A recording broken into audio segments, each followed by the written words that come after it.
म्हणजे 1980 साली जन्म झालेली ही सुप्रिया खोत प्रसिद्ध अशी लेखिका आहेत. वृत्तपत्रातून त्यांनी लिहिलेलं आहे.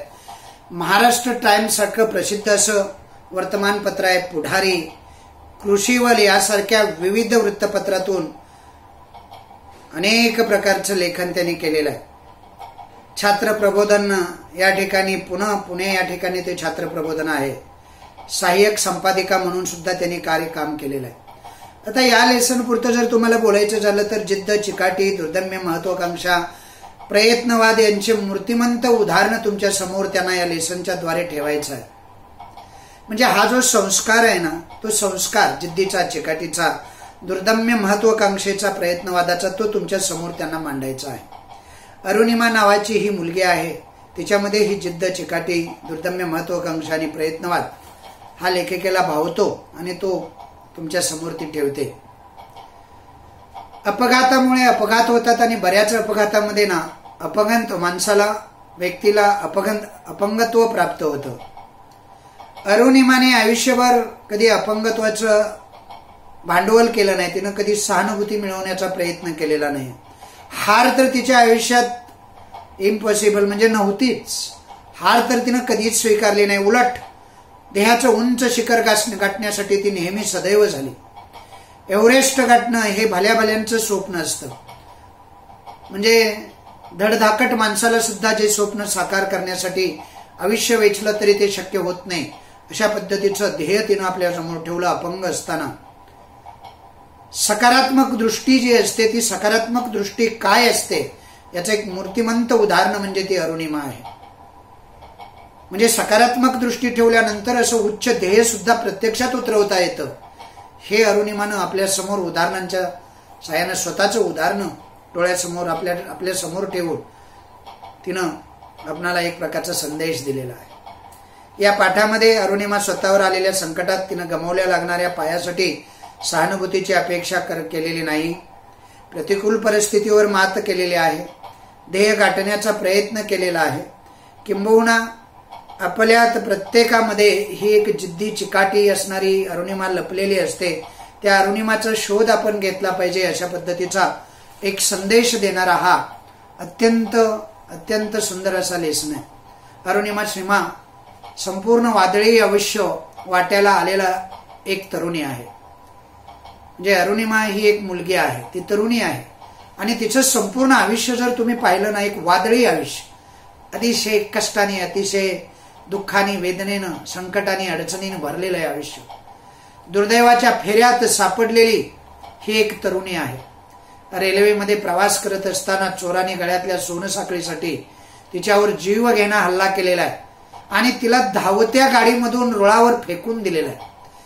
म्हणजे कल्पना करा, हे वाचणं, ऐकणं, सांगणं हे फार सोपं आहे, पण प्रत्यक्ष जावे त्याच्या वंश तेव्हा कळे असं म्हणतात ना, तसं तिच्या भूमिकेत जाऊन पहा. हा जीव घेणा हल्ला तिच्यावर झालेला आहे आणि वर डब्यातून, म्हणजे रेल्वेच्या डब्यातून तिला रुळावरती खाली फेकून दिलेलं आहे. या अपघातामध्ये ती वाचलेली आहे, पण अपंग होऊन वाचलेली आहे. तिचे दोन्ही पाय गेलेले आहेत. अशा स्थितीमध्ये कोणतीही व्यक्ती, कितीही स्ट्रॉंग माइंडेड व्यक्ती असली तर निराश झाल्याशिवाय, अस्वस्थ झाल्याशिवाय आणि वैफल्यग्रस्त झाल्याशिवाय राहणार नाही. कोणतीही व्यक्ती वैकल्यग्रस्त बनणार. आयुष्यभर दुसऱ्यावर ओझे बनून राहिलेली, आत्मविश्वास गमावलेली अशीच ती व्यक्ती बनणार. पण अरुणिमा त्याला काय आहे? अपवाद आहे. अरुणिमा जिद्दी होती. तिच्याकडे पराकोटीचा आत्मविश्वास होता. तिच्याकडे दुर्दम्य अशी इच्छाशक्ती होती. जबरदस्त धैर्य होतं. एक पाय कापलेला असतानाही तिनं एव्हरेस्ट सर करण्याचं स्वप्न पाहिलं. पायी नाही चालायला, कृत्रिम पाय बसवण्यात आलेला आहे. तिनं सुद्धा एव्हरेस्ट चढण्याचं स्वप्न, हे आकाशाला गवसणी घालणारं स्वप्न आहे. म्हणजे आपण कल्पनेत सुद्धा करू शकत नाही, स्वप्नात सुद्धा पाहू शकत नाही, असं हे एक स्वप्न आहे जे अरुणिमानं पाहिलं. आणि एव्हरेस्ट सर करणारी पहिली अपंग भारतीय महिला म्हणून तिनं नावलौकिक मिळवलं. सामान्य माणसामध्ये असामान्यत्व दडलेलं असतं, ते दाखवून देणारं हे एक उदाहरण आहे, ही घटना आहे. म्हणजे सामान्य माणसाने आपल्याला छोटं समजण्याचं काही कारण नाही. अरुणिमाचं उदाहरण डोळ्यासमोर आणा अरुणिमाच्या या उदाहरणावरून तुम्हाला दिसेल की सामान्य माणसांमध्ये सुद्धा केवढी असामान्य आणि दुर्दम्य इच्छाशक्ती आणि प्रचंड आत्मविश्वास असतो. अरुणिमाच्या जिद्दीची ही जी कहाणी आहे ती कहाणी आपण थोडक्यात पाहणार आहोत. त्या कहाणीतले काही ठळक मुद्दे मी तुम्हाला सांगतो आणि मग आपण वाचन करूया. कहाणी असल्यानंतर ती अशीच आपणाला आली पाहिजे, जमली पाहिजे. तर ही जी अरुणिमा आहे, अरुणिमा सिन्हा तिचं नाव आहे. सिन्हा नाही, सिन्हा. अरुणिमा सिन्हा ही एव्हरेस्ट सर करणारी पहिली अपंग भारतीय महिला आहे. तिच्याबद्दलची मी थोडक्यात तुम्हाला माहिती सांगतो, मग पुस्तकात आपण बघूया. ही पहिली भारतीय महिला. अरुणिमा स्वतःची कथा, स्वतःची गोष्ट ही या लेसनमध्ये सांगते. कारण तिला तुमच्या समोर ही इच्छाशक्ती हे दे. तिला तिच्या मोठेपणा तिचा सांगायचा नाहीये, मांडायचा नाहीये. ती सहानुभूती मिळवायची नाहीये तुमची. तिला फक्त तिचं उदाहरण तुमच्या समोर ठेवायचं. अरुणिमा तुमच्याशी आज या लेसनच्या पाठाच्या माध्यमातून बोलते. ती पहिली भारतीय अपंग महिला आहे जिने एव्हरेस्ट सर केलेला आहे. अरुणिमा स्वतःच कष्टपूर्वक असं जीवन जगलेले आहे. फुटबॉल आणि व्हॉलीबॉल या खेळामधली राष्ट्रीय स्तरावरती ती चॅम्पियन आहे. आता CISF माहित आहे तुम्हाला? CISF मध्ये हे सेंट्रल गव्हर्नमेंटचं एक फोर्स आहे, म्हणजे एक बल म्हणजे एक विभाग आहे. CISF म्हणजे सैन्य दल म्हणा. त्या सैन्य दलामध्ये ही भरती झालेली आहे आणि नोकरी मिळण्यासाठी तिनं अर्ज करायला ती दिल्लीला चाललेली आहे. म्हणजे तिला भरती व्हायचंय CISF मध्ये आणि ती अर्ज करायला दिल्लीला ट्रेन मधून चाललेली आहे. प्रसंग कसा आहे बघा, अतिशय बाका असा प्रसंग आहे. तर ट्रेन मध्ये चाललेले आहे, रेल्वे गाडीमध्ये ज्या डब्यात ती बसलेली आहे त्या डब्यामध्ये चोर शिरलेले आहेत आणि तिच्या गळ्यामध्ये सोन्याची साखळे. ती साखळी हिसकावून घेण्यासाठी चोरांनी तिला बेदम मारहाण केलेली आहे त्या डब्यामध्ये. बाकीचे त्या डब्यात बसलेले प्रवासी जे आहे ते फक्त पाहत राहिलेले आहेत आणि त्या चोरांनी ती साखळी हिसकावून घेऊन तिला रेल्वे रुळावरून खाली फेकून दिलेला आहे. तिच्या एका पायाच्या गुडघ्यापासून खाली चक्काचूर झालेला आहे, त्याहून रेल्वे गेलेले आहे. दुसऱ्याही पायाची दुरावस्था, अत्यंत वाईट परिस्थिती आहे. अशी दुर्गम अशी ही परिस्थिती तिच्यावर आलेली आहे. तिला रात्रभर तिथंच रेल्वे रुळावरती पडायला लागलेलं आहे, कुणी उचलायला आलेलं नाही. सकाळी आलेल्या सफाई कामगारांनी तिनं त्या रुळावरती पाहिलेला आहे. तिचा एक जो पाय आहे तो गुडघ्यापासून कापून टाकण्यात आलेला आहे हॉस्पिटलमध्ये नेल्यानंतर. दुसऱ्या पायात सळया घातलेले आहेत, म्हणजे रॉड टाकलेले आहेत. राष्ट्रीय चॅम्पियन असलेल्या या मुलीनं, या अरुणिमानं संकटाचा मोठा गवगवा झाला तिच्या, पण तिनं त्याचं भांडवल केलं नाही. सरकारकडूनही उपचार केले गेलेले आहेत, पण सरकारकडे तिनं कधी भीक मागितलेली नाही. मी अपंग आहे आणि मला काहीतरी द्या म्हणून. अशी ही जिद्दी चिकाटी असणारी मुलगी आहे. खूप काय घेण्यासारखं आहे बाळांनो. प्रसार माध्यम जे आहे त्या प्रसार माध्यमामध्ये मात्र अरुणिमाची बदनामी करण्यात आलेली आहे. जेव्हा तिचा हा ऍक्सिडेंट रेल्वे रुळावरती झालेला आहे तेव्हा तिच्याबद्दल अशा अनेक अफवा पसरवण्यात आल्या. तिने तिकीट काढलं नव्हतं, तिनं उडी मारली, तिनं आत्महत्या करण्याचा प्रयत्न केला वगैरे वगैरे अशा अपवात्मक बातम्या म्हणा त्या चॅनेलवरती या माध्यमांनी तिच्या बाबतीत दिलेल्या आहेत. तिच्या मनावर त्याचे खोलवर परिणाम झालेले आहेत. अपंगत्वामुळे कर्तव्यहीन जीवन जगावे लागेल हे अरुणिमाला सहन होणारी गोष्ट नव्हती. तिची जी परिस्थिती होती ती अपंगत्वाची होती आता. म्हणून रुग्णशय्येवर असतानाच तिने एव्हरेस्ट सर करण्याचं एक स्वप्न पाहिलं, निर्धार केला, जिद्द बाळगली. रुग्णालयात पडलेले बऱ्याचशा ट्रेन तिच्या पायावरून गेलेले आहेत, रात्रभर तिथं पडलेले आहे. एक पाय काढावा लागलेला आहे, दुसऱ्या पायात रॉड टाकलेले आहे आणि रुग्णालयात ती बरी झालेली नाही, अजून घरी आलेली नाही. तोपर्यंत ती एव्हरेस्ट सर करण्याचं शिखर पाहते. केवढी दुर्दम्य इच्छाशक्ती आहे पहा. अशी इच्छाशक्ती ज्याच्या जवळ आहे त्याला आकाश सुद्धा ठेंग नाही. आकाशाला गवसणी घालणारी कामं त्यांच्याकडून घडतात. हॉस्पिटलमधून घरी जाण्याची परवानगी मिळाल्यानंतर, घरी आल्यानंतर 2च दिवसात ती उठून उभी राहिली, एवढी दुर्दम्य इच्छाशक्ती होती तिच्यामध्ये. एव्हरेस्ट सर करणाऱ्या पहिला महिला बचेंद्री पाल यांना ती भेटली, स्वतः जाऊन ती भेटली. त्याने तिला भरघोस प्रोत्साहन दिलं.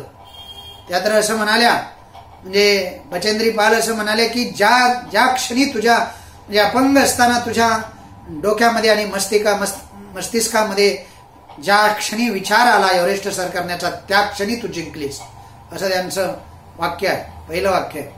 अरुणिमा नेहरू गिरिब्रह्मन मध्ये दाखल झालेले आहे. प्रशिक्षण खूप खडतर असतं त्या ठिकाणचं. अनेकदा मरणप्राय अशा यातना देणाऱ्या घटना घडल्या. 52 दिवसाची ती रोमांचकारी लढाई होती.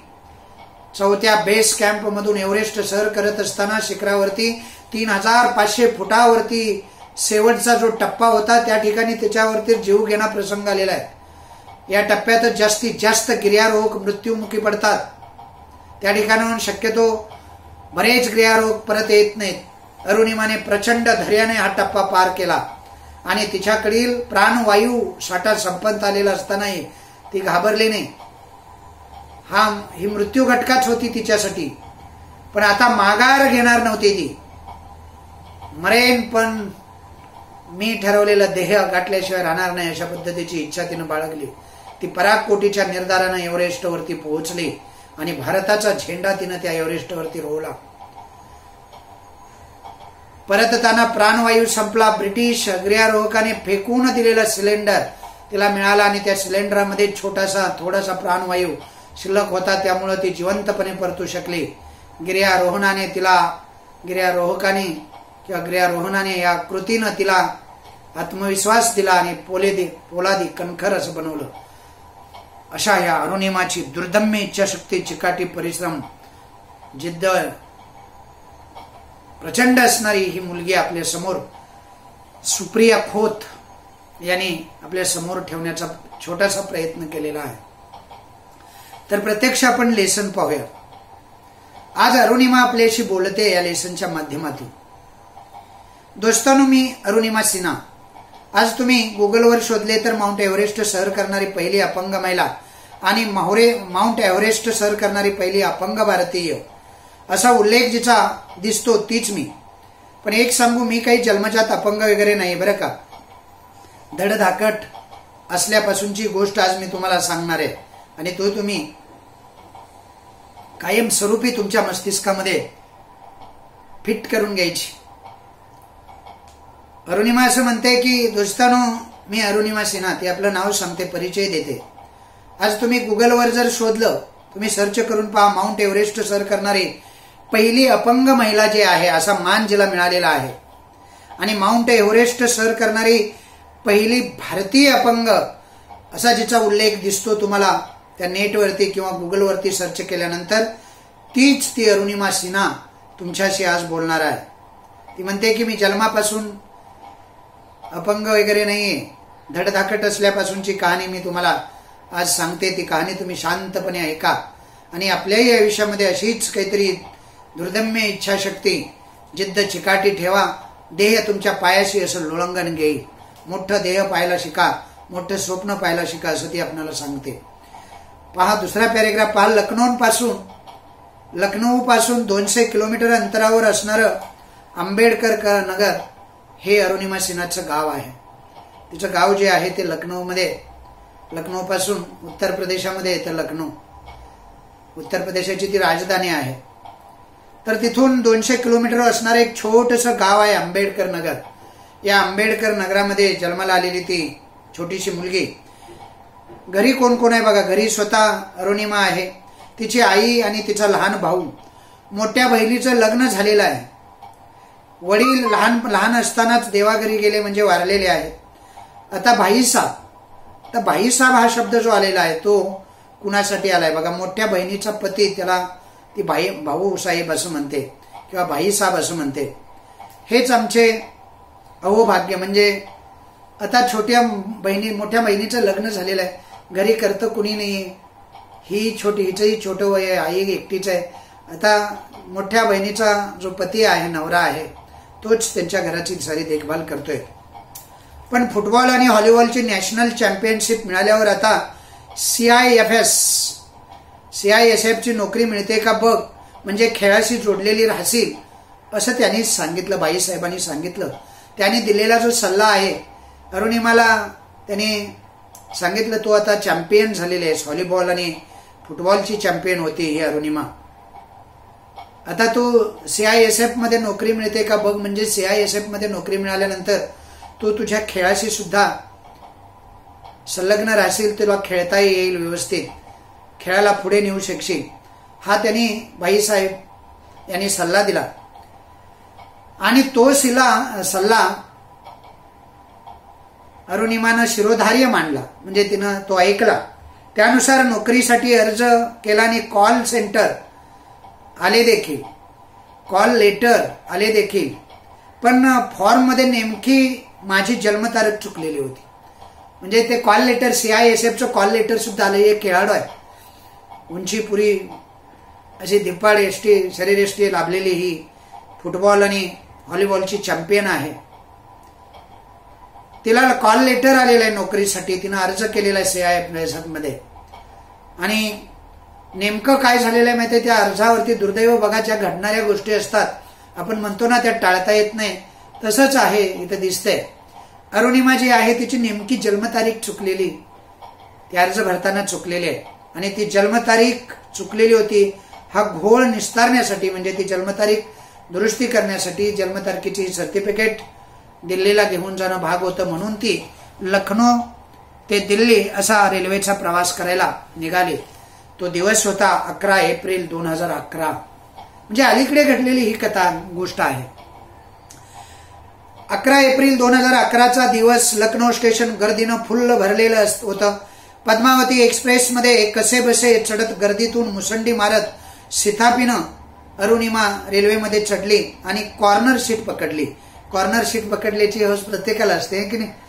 आपण प्रत्येक जण वर चढल्यानंतर कॉर्नर सीट मिळते का याच्यासाठी धडपडतो. तिनं सुद्धा 11 एप्रिल 2011 साली पहिल्यांदाच ती या ट्रेनमध्ये चढली. गर्दीनं फुल्ल भरलेली पद्मावती एक्सप्रेस, आणि ती पद्मावती एक्सप्रेसमध्ये चढून एक सीट पकडली. सिथापीनं तिनं एक सीट पकडली, ती कॉर्नर सीट होती. गाडीने वेग घेतला आणि माझे विचारचक्र सुरू झाले. गाडी हळूहळू सुरू झाली. तिनं वेग घेतला आणि या कॉर्नर सीटवरती बसलेली ही अरुणिमा विचारमग्न झाली. बस एवढे कागदपत्राचे काम व्हायला पाहिजे असं तिच्या मनामध्ये विचार आला. एवढं कागदपत्राचं काम जर व्यवस्थित झालं की झालंच आपलं, पक्क नोकरी मिळेल. अचानक माझे लक्ष वेधून घेतले ते मला घेऊन उभ्या असणाऱ्या तरुणाने. आता ही विचारमग्न झालेली असताना तिचं समोर लक्ष गेलं तर तिला काही तरुणांनी घेरलेलं तिनं पाहिलं. तरुण अवतीभोवती उभा असलेलं तिनं पाहिलं. त्यांचे लक्ष माझ्या गळ्यातल्या सोन्याच्या चेनवर होतं. अरुणिमानं चेन घातलेली होती सोन्याची. त्या चेनवरती त्या सर्व तरुणांचं लक्ष होतं असं ती सांगते. पण मी काही कच्च्या गुरुची चेली नव्हती, की नाही, खेळाडू होती ती. खेळामध्ये आणि ग्राउंडवरती रमलेली जी मुलं असतात ना, ती फार धाडसी होतात. निर्णयशक्ती भयानक होते, धैर्य येतं आणि बऱ्याच गोष्टी त्या मैदानावरती शिकायला मिळतात. अरुणिमा म्हणते मी सुद्धा काही कच्च्या गुरुची चेली नव्हते. त्यांनी डाव साधण्याचा प्रयत्न करतात जेवढी होती नव्हती तेवढी ताकद मी एकवटली आणि माझ्याजवळ येणाऱ्या प्रत्येकाला लाथा बुक्क्यांचा प्रसाद द्यायला मी सुरुवात केली. प्रसाद म्हणजे कळते ना, लाथा बुक्क्यानं मारहाण करायला सुरुवात केली. एक मुलगी सुद्धा त्या तरुणाशी लढताना सर्व डब्यातले सर्व प्रवासी पाहत होते. आश्चर्य हेच आहे, ती सांगते पुढे, आश्चर्य म्हणजे त्या डब्यातला प्रत्येक जण अन्यायाविरुद्ध लढणं हे जणू पाप आहे अशा चेहऱ्यानं मक्कपणे जागेवर बसून पाहत राहिला. म्हणजे त्या मुलीवरती, एका छोट्याशा मुलीवरती अन्याय होतोय आणि हे सर्वजण डब्यातले प्रत्येक जण तिच्याकडे पाहते. जणू काय त्या अन्याय होणाऱ्या त्या मुलीला वाचवणं हे पाप आहे अशा चेहऱ्यानं, असे म्हणजे भावनेनं ते सर्व लोक तिच्याकडे पाहत राहिले. अखेर चोरांच्या सहनशीलतेचा अंत झाला. रात्रीच्या भयान अंधारात भरधाव रेल्वेवर मी आढळले आणि तिच्या वेगामुळे आणखी जोरात 2 धावपट्ट्यामध्ये उडून पडले. अरुणिमा, रेल्वे येते आणि तुझे पाय ट्रॅकवरून बाजूला घे. हा अंतर्मनाला संदेश मेंदीपर्यंत पोहोचतो म्हणजे पोहोचेपर्यंत उशीर झालेला होता. त्याआधीच एक रेल्वे माझ्या पायावरून धडधडत निघून गेली. नंतर महिला आयोगाने प्रसिद्ध केलेल्या रिपोर्टनुसार तब्बल 49 रेल्वे गाड्या त्या रुळावरून पायावरून गेल्या. एका पायाच्या गुडघ्यापासून खालच्या हाडांचा चक्का चूर झाला होता, पण दुसऱ्या पायाची ही दुरावस्था झालेली होती. बघा किती बाका प्रसंग आहे. अरुणिमाला त्या तरुणाने, त्या चोराने त्यांचा अंत संपलेला आहे. लाता बुक्क्याने नाही मारायला सुरुवात केलेली आहे. झटपट सुरू आहे. सर्व डब्यातले प्रवासी एखाद्या सिनेमामध्ये, एखाद्या पिक्चरमध्ये आपण सीन जसा पाहतो तशा पद्धतीचा हा प्रसंग आहे. आणि तरीही ती खचलेली नाही. धैर्यानं तोंड दिलेलं आहे, मोठ्या आत्मविश्वासानं तोंड दिलेलं आहे. पण शेवटी त्या चोराने तिला उचलून डब्याच्या बाहेर, त्या अंधाऱ्या रात्री फेकून दिलेल्या डब्यातून बाहेर, आणि ती डब्याच्या त्या खाली रुळावरती पडलेल्या भरधाव धावणाऱ्या रेल्वेमधून तिच्या पायावरून त्या रेल्वेची चाक गेलेली आहेत. त्या रेल्वे रुळावरती तिचा पाय अटकलेला आहे. म्हणजे रेल्वे रुळावरून तो पायावरून आपल्या रेल्वे जाते हे मस्तिष्काला कळेपर्यंत ती रेल्वे निघून गेलेली आहे. एवढ्या भरधाव वेगानं धावणारी ही रेल्वे आहे असं ती सांगते. नंतर महिला आयोगाचा एक रिपोर्ट आला. त्या रिपोर्टमध्ये ती रात्रभर ज्या रुळावरती तशीच पडून होती, पाय रुळावरतीच होता, बेशुद्ध अवस्थेत ती पडलेली होती. त्या रुळावरून एकूण 50 गाड्या गेलेल्या होत्या असं रिपोर्टमध्ये सांगण्यात आलं. रात्रभर ती लहानशी मुलगी तिथं पडलेली आहे आणि 49 गाड्या गेलेल्या आहेत. आपली एक गाडी गेली, आपलं त्या आवाजानं आपण लगेच काय होतं ते मी सांगायची गरज नाही की नाही. 49 गाड्या रात्रभर त्या रुळावरून गेलेल्या आहे आणि ती अशा भरधाव जाणाऱ्या त्या गाड्यांचा आवाज, बेशुद्ध अवस्था, कुणी पाहायला तयार नाही अशा त्या खडकावरती पडलेल्या, दुरावस्थ झालेल्या, अक्षरशः ज्या पायावरून त्या 49 गाड्या गेल्या असतील त्या पायाचं काय झालं असेल हे आता तुम्हीच ठरवा, आहे की नाही. 49 गाड्या गेलेल्या आहेत. रेल्वे गाड्या म्हणजे काय अशा आपण खेळण्यात खेळवतो त्या गाड्या नाही, खेळण्यातली रेल्वे वगैरे नाही, म्हणजे खऱ्या रेल्वे रुळावरच्या रेल्वे गाड्या. लक्षात राहील. हा, त्या रात्री तब्बल 7 तास रेल्वेच्या धावपट्टीवर मदतीची याचना करत ती पडून राहिलेली होती. आश्चर्य म्हणजे माझी शुद्ध हरपली नव्हती असं ती सांगते. बघा हे फार मोठं आहे. म्हणजे केवढा धैर्य आणि आत्मविश्वास आहे त्या मुलीकडे. आपल्याला थोडं जरी काय झालं ना, म्हणजे एकट्यानं जात असताना त्या अंधाऱ्या रात्रीतून आपण जर एकटं चाललेलं असलं, बेडूक जरी उरी मारली आणि थोडंसं जरी खसपट जरी हल्लं तरी आपण बेशुद्ध पडू, म्हणजे इतकं घाबरे असतो आपण. पण ही मुलगी त्या रात्रभर त्या रुळावरती आहे. पण ती सांगते मी बेशुद्ध झाली नव्हती, शुद्ध हरपलेली नव्हती. मेंदू पूर्ण तल्लकपणे तिथून सुटकेचा विचार करत होता. सगळीकडं उजाडलं आणि रेल्वेचे सफाई कामगार तेथे आले. हादरलेच ते मला अशा अवस्थेत पाहून. त्यांनी मला बरेली गावातील हॉस्पिटलमध्ये दाखल केलं आणि सुरू झालं दुर्दैवाचे दशावतार. बरेलीच्या त्या हॉस्पिटलमध्ये ना भूलतज्ञ होता, ना मला देण्यासाठी पुरेसे रक्त होतं. तिला त्या ज्या हॉस्पिटलमध्ये, बरेली छोटंसं शहर आहे, त्या छोट्याच्या शहरामध्ये तिला त्या हॉस्पिटलमध्ये या स्वच्छता कामगारांनी हे केलं. तिथं रक्तही नाही तिला चढवण्यासाठी. रात्रभर रक्त गेलेलं आहे शरीरातलं,